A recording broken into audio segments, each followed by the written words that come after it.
Hello, everyone, and welcome to the N2OTWO podcast number 7. 6. 7. It's 6. Really? Yeah. How much you want to bet on that? How much you want to I bet on that?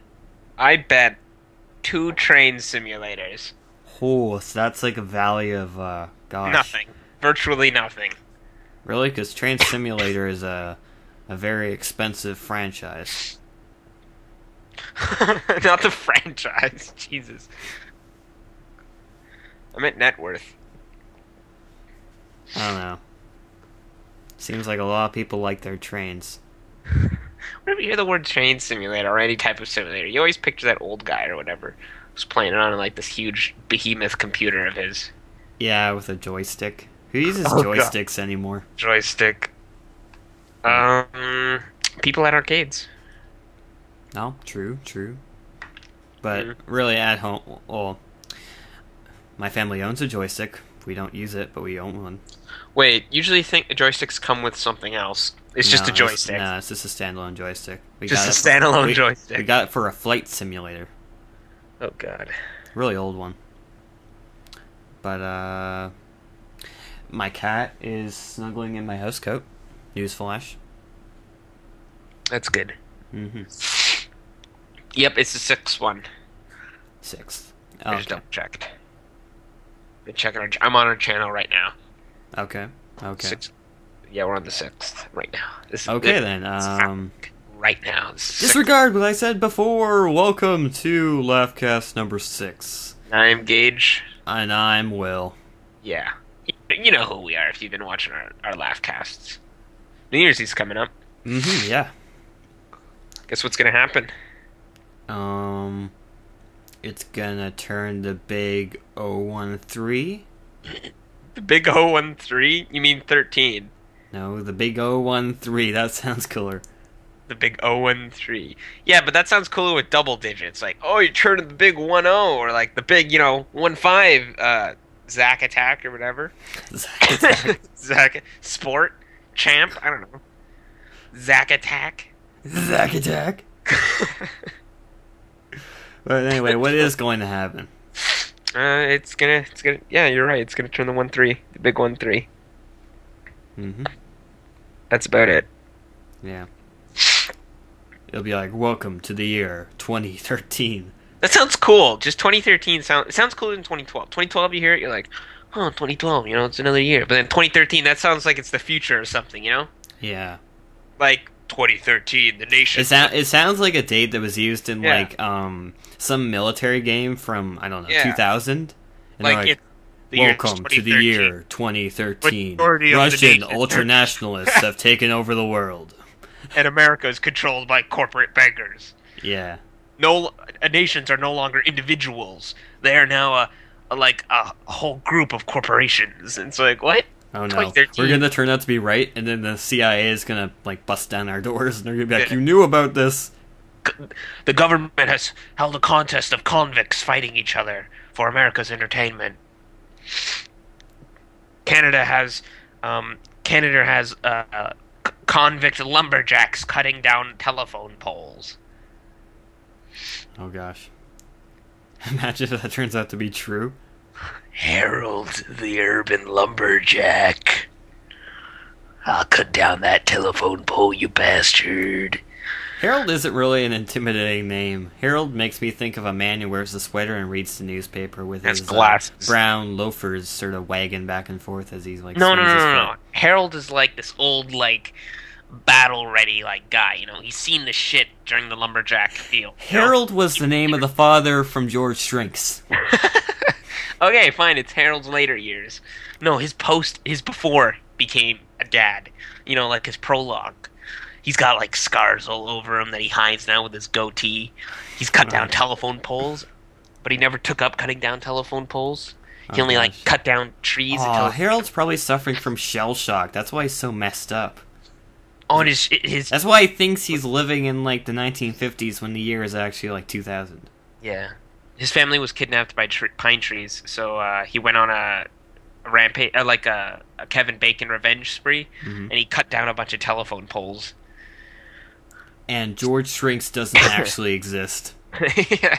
He's just, Harold's, like, alter ego.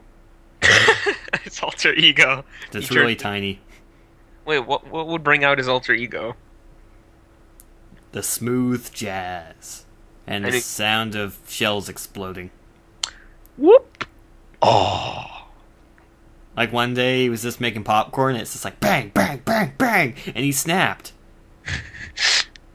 Started getting flashbacks of the lumberjacks. They were going down left and right. Pine trees moving up through the middle flank. No! Harold, is everything okay? Harold knew Call me Daddy-O. Yeah. He knew he shouldn't have survived, but he survived. No. And by the end of it, David Bowie was like giving him a handshake and shit. Yeah.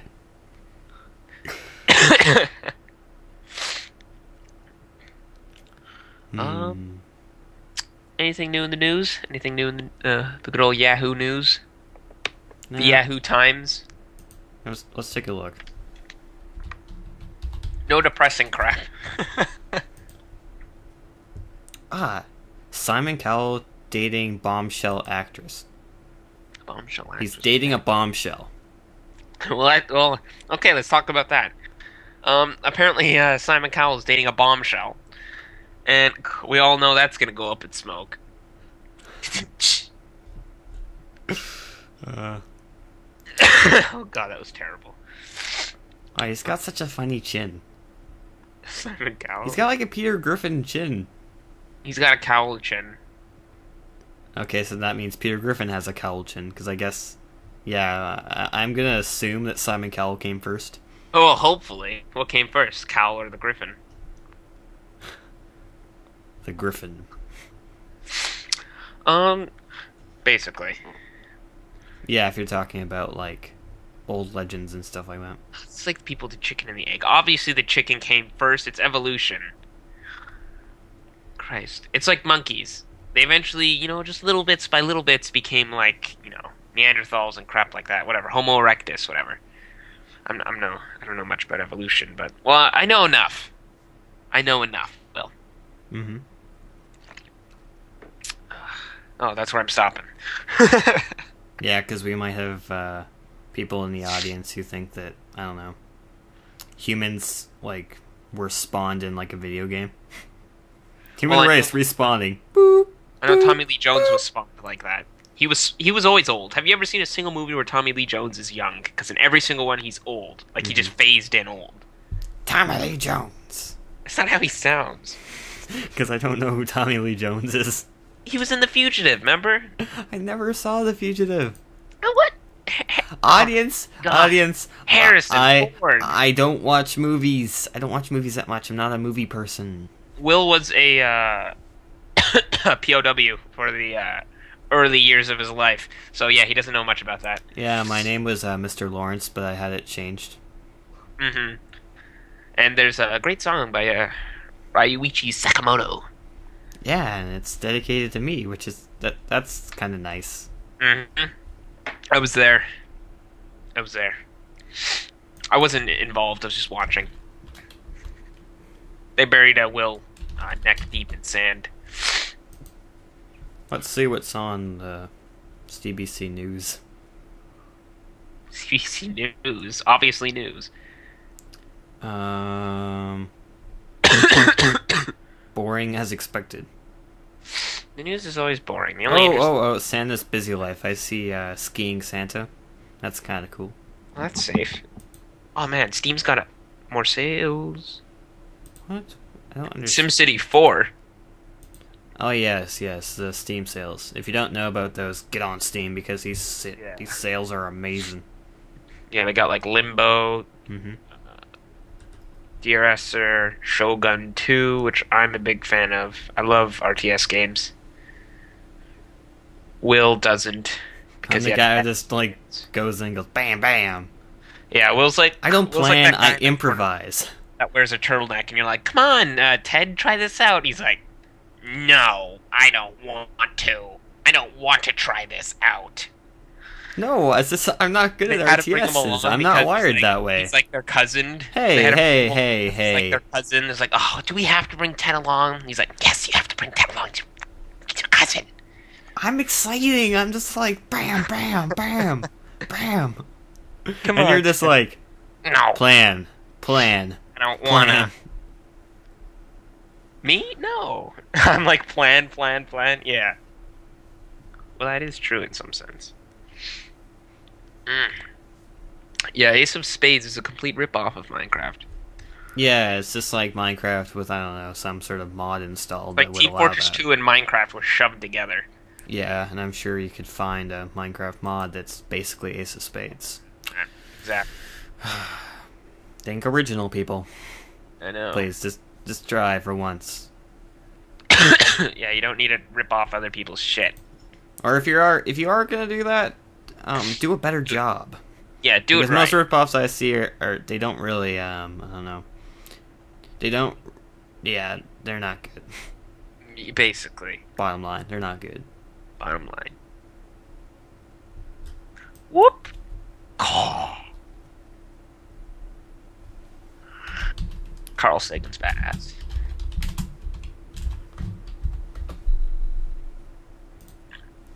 Carl Sagan would be the kind of guy that would like appear in front of you when you have like this huge, like if you're playing chess or whatever, and it's like the last clock or whatever, last minutes to chess. I don't think they have that, but if they did, you know, this huge countdown time. There's obviously a giant crowd, just hushing, you know, shh, shh, just hushing everybody. Okay. And Carl Sagan appears like Yoda. Random topic time. It's just like, Tell me, Gage. Tell me from all you know, because you're just a wealth of information. Tell me the history of soccer. oh god, I don't. I'll just bullshit. No, it's not bullshit. This is fact, people. Listen up. Okay, this is fact. As I cough, this is fact. A long time ago, there was a clan of people, and they lived on Mount Everest. And every thousands of years, they would pull a boulder out of the caves of the mines of Moria, and they would kick this boulder, which wouldn't go anywhere, I might add, because it's a boulder. You're just going to break your toes. And they do it barefoot. And the game was originally called Sock, because you weren't allowed to wear socks. And basically, you had to kick this boulder around. And a lot of people tripped, you know, broke their feet, and only the small percent of people that actually moved the boulder were accepted into this society. At the age of 15, 18. No. I think it's 20. Oh, is it 25? Football, soccer. 25. Around 25. Somewhere around there. They would have to compete. And then whoever competed would then have to fight a dragon known as Ball. And Ball was made out of rubber. He was a rubber dragon. And that was very problematic because when he would try and, you know, shoot fire, he might explode. So he didn't shoot fire. Guess what he shot? Oh, now the attention's on me. Yeah. Can you guess? Well, obviously it's cheesecake, you know. It was cheesecake. You got it. You've been reading. You've been reading those tablets I sent you. Mm-hmm. But basically, yeah, he just throws up cheesecake over his opponents. And, you know, this got into all the armor of the knights. You know, they'd all be like, oh, what is this stuff? And they can't move very well. And then that's when he'd come in and bounce off them. And they'd fall off the cliff. You know, he was made out of rubber again. If they fall off the cliff, you know, plummet to their death. Except for one man. Okay? You know who this man was? Oh, I think I know who this guy is. This guy was, oh wait. Beckham. Yeah. Beckham. No, you're thinking too ahead of the goal wars. Think a bit further. Okay, Simon Cowell. Correct. Simon Yep. Cowelchin. Part of the Cowelchin family of the Cowelchin tribe. Mm-hmm. He was the only one to defeat this dragon. You know how he defeated it?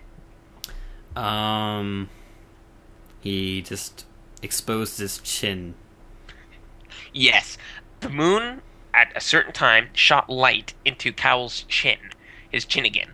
And it shot a bright beam of compact light particles into Ball Face, the dragon, and it just died. And then Soccer came down the avalanche. There was an avalanche. I'm getting ahead of myself. There was an avalanche on Mount Everest, and Cowell rode the avalanche on top of the dead dragon, skiing down it.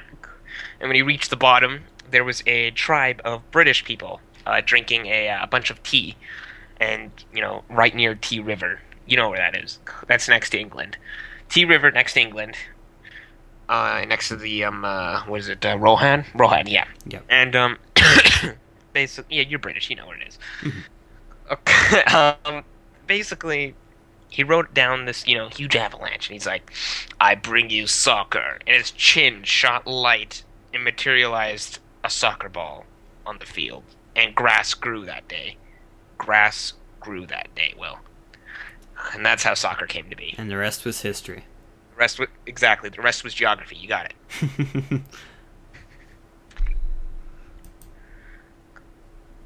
Don't forget that. What a wonderful story, Gage. Thank you. Oh yeah, this is our Christmas special, isn't it?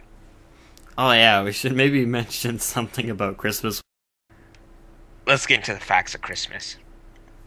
You know what makes Christmas tick? Gears? Santa. Gears. And gears. Santa and Mecha Santa. Clockwork Santa. Steam Clockwork Punk Santa. Okay. Oh god, I bet Santa is a steampunk fan. That explains why he can live 1,000 years. Because he's running on steam. Yeah. Wait, he can't live 1,000 years, well. That's problematic. But we won't worry about that. We'll get into that. It's another time. But yeah, if you could have one thing for Christmas, you should leave it in the comments. And if you can't leave it in the comments, don't leave it at all. Because you probably won't get to leave it at all. Because Santa just might find you, beat you up. You don't want that. You don't want to get beat up by Santa. So you better leave it in the comments. Mm-hmm. Or just email us, our YouTube channel. Yeah. Which hopefully you know, because it's just like, if you're watching this, it's like down at the lower left or top right. Yeah, somewhere around there. I'm sure you can find it. You're intelligent. Depending on the layout of that day. Mm-hmm. What do you want for Christmas, Will? One thing you could have, like just a huge son of a bitch thing, just a huge son of a bitch thing. What would you get? If you could have any. I want a pretty racing car. A pretty what? You heard what I said. A pretty racing car. Okay. If I could, I'd get the Death Star. I would just get the Death Star. Yeah, try fitting that in your stocking. It would. It would be in space and it would just float there. And it would just... I could hold the Earth hostage and demand an orbital elevator delivering, like, Legos. Lego will be the new currency. Yeah, and we just launched a giant soccer ball at your Death Star. Yeah, but you forgot the problem here. I boarded up that area. The area with the little, Doesn't matter, it's called momentum, sir. That soccer ball is gonna bounce into your little space station and it's gonna go bye-bye. Blow it up into a Sagan of pieces? No, it's just gonna fly away. Oh, okay, good. That thing costs a lot, Yeah, so we don't want to destroy it, we just want to get you out of the way. Mm-hmm. So, yeah, if you've been watching, you've seen us play Minecraft so far. Yeah. And that's been cool. And you may have also noticed the Sonic the Hedgehog logo on our background, which we have no Sonic games. It's there. It's there. That's the funny thing. Just in case we ever one day decide to do it, it's there. Yeah. You're probably also wondering, for the layman's viewers, wondering who Michio Kaku is, and he is a theoretical physicist working on string theory. Yeah, check him out. He's really good. Very intelligent. Mm-hmm. He makes you think. Mm-hmm. And if you don't know who Carl Sagan is, well, come on. Get out of here. Get out of town. Just get out of town. Take your cheesecake and go. Yeah, get out of town. And, you know who's coming to town? Who? Santa. Santa is coming to town. Yeah. You're not going to be there because you don't know who Carl Sagan is. Nope. Exactly. Okay, so Your horse. yeah, so that concludes our Christmas podcast. I hope y'all enjoyed, and Yeah. Merry Christmas. happy holidays. See you after the break. See ya!